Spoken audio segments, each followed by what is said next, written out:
আসসালামু আলাইকুম। আশা করি সকলেই ভালো আছেন। আমিও আল্লাহর রহমতে ভালো আছি। এই ভিডিওটা কয়েকদিন আগে ভিডিওটা আপলোড দিলাম, কারণ এই ভিডিওতে কিছু গুরুত্বপূর্ণ তথ্য আছে। যারা কোয়েল পাখি লালন পালন করতে যাচ্ছেন তাদের জন্য উপকার হবে ইনশাআল্লাহ। কিছুদিন আগে 30 দিন বয়সে 60 পিস কোয়েল পাখি অর্ডার করেছিলাম।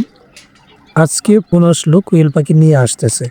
যিনি আসতেছে উনি অলরেডি রাস্তায় আছেন, তাই তাড়াহুড়ো করে পাখির জন্য জায়গা তৈরি করছি। প্রথমে ভালোভাবে জায়গাটা পরিষ্কার করে নিলাম, যাতে করে কোনো রোগবালাই আমার শখের পাখিগুলার ক্ষতি না করতে পারে। তারপরে সালার শট বিছিয়ে দিলাম, তুষ দেওয়ার পর যেন বাহিরে ছড়িয়ে ছিটিয়ে না পড়ে, কারণ বেল পাখি অনেক উড়াউড়ি করে এবং দুল তুলে। সালার শট বিছানোর পর ধানের তুষ দিয়ে দিলাম।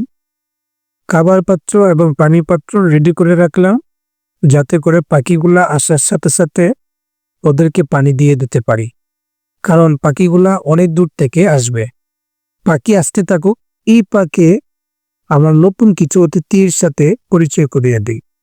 গতকাল বুধবার মেহমদপুর বাজার থেকে এক জোড়া তিতি, চীনা হাঁস এবং কিছু দেশি মুরগি নিয়ে আসি। বাজার থেকে যাই আনেন, প্রথমে একটা জিনিস লক্ষ্য রাখবেন, জীবাণুনাশক স্প্রে করে নেবেন এবং লাইসোবিক বা কাবার স্যালাইন পানির সাথে মিশিয়ে খাওয়াবেন। আর সাথে সাথে খামারে ঢুকাবেন না, কমপক্ষে 3 দিন বা 5 দিন কোয়ারেন্টাইনে রাখবেন। খামার থেকে দূরে কোথাও, খামারের ভিতরে না, না হয় পুরো খামারে ভাইরাস ছড়িয়ে যাবে। 3 দিন রাখলেই হবে। কোনো অসুস্থতা থাকলে এর মধ্যেই আপনার নজরে আসবে। আলহামদুলিল্লাহ, আমার কোয়েল পাখি চলে আসছে। আসার পরপরই আমি যেটা করেছি সেটা হলো, খামারে পাখি আনার পর লাইসোবিট 1 মিলি 1 লিটার পানিতে মিশিয়ে দিয়েছি এবং খাবার দিয়ে দিলাম। তাহলে পাখির দুর্বলতা কেটে যাবে এবং ঝিমঝিম যে ভাবটা আছে ওইটাও কেটে যাবে। আর যদি 1-2 দিন যাওয়ার পরেও ঝিমায়, তাহলে রেনামাইসিন পাউডার 1 মিলি 1 লিটার পানিতে মিশিয়ে দিবেন, বা রেনামাইসিন ট্যাবলেট পাওয়া যায়, ওই ট্যাবলেটটা গুঁড়ো করে পানির সাথে মিশিয়ে দিবেন পরিমাণ মতো, তাহলে ঠিক হয়ে যাবে ইনশাআল্লাহ। যাই হোক, আমার পাখিগুলোকে খাবার দিয়ে দিলাম এবং পানির সাথে লাইসোবিট মিশিয়ে খেতে দিলাম। মাশাআল্লাহ, সবগুলা পাখি সুস্থ আছে এবং খাবার খাচ্ছে। অনেকেই ভাবতে পারেন আমি 60 পিস কেন অর্ডার করেছি, 100 পিস বা 50 পিস কেন অর্ডার করি নাই। আসলে আমি ভাবছিলাম এখানে 100 পিস পাখির জায়গা হবে না, তাই 60 পিস অর্ডার করেছিলাম।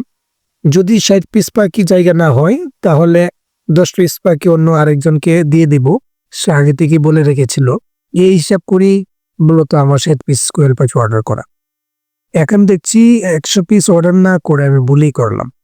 পর্যাপ্ত জায়গা আছে, তাই এই আবার অর্ডার দিয়ে দিব 50 পিস। বাকি 50 পিস প্রায় 1 সপ্তাহ পর আমাকে কিশোরগঞ্জ থেকে আনতে হয়েছে। আলহামদুলিল্লাহ, পাখিগুলা নিয়ে আসছি, এখন ওদেরকে ছেড়ে দেওয়ার পালা। এগুলার বয়স এবং আগের পাখির বয়স সেম না, প্রায় 8-9 দিনের ছোট বড়। এদের বয়স 29 দিন। তবে আমার কাছে যেটা মনে হচ্ছে, পাখিগুলা দেখে সবগুলা সেম বয়সের হতে না, 29 দিনের না, কিছু পাখি 25-26 দিনের হতে পারে। তো গুনে গুনে ছাড়তেছি, কারণ 50 পিসের কম বেশি আছে কিনা দেখার জন্য। কম বেশি হওয়ার চান্স নাই বললে চলে, তাও গুনে দেখলাম না, 50 পিসই আছে আলহামদুলিল্লাহ। তো সবাই আমার পাখির জন্য দোয়া করবেন, সুস্থ থাকে এবং এদের কাছকে ডিম পাই। তো সবাই ভালো থাকবেন। আসসালামু আলাইকুম।